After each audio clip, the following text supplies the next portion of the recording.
మోక్షం కోసం మహర్షులు ఎంచుకున్న 2 మోక్ష మార్గాలు ఏమిటంటే, మొదటిది మహాశ్మశానం అంటే వారణాసి, రెండవది మనోశ్మశానం అంటే అరుణాచల క్షేత్రం.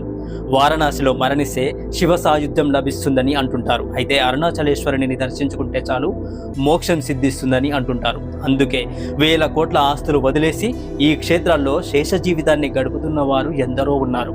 ఈ 2 క్షేత్రాల్లో అడుగు పెట్టాలంటే శివుడి యొక్క అనుగ్రహం తప్పకుండా ఉండి తీరాల్సిందే.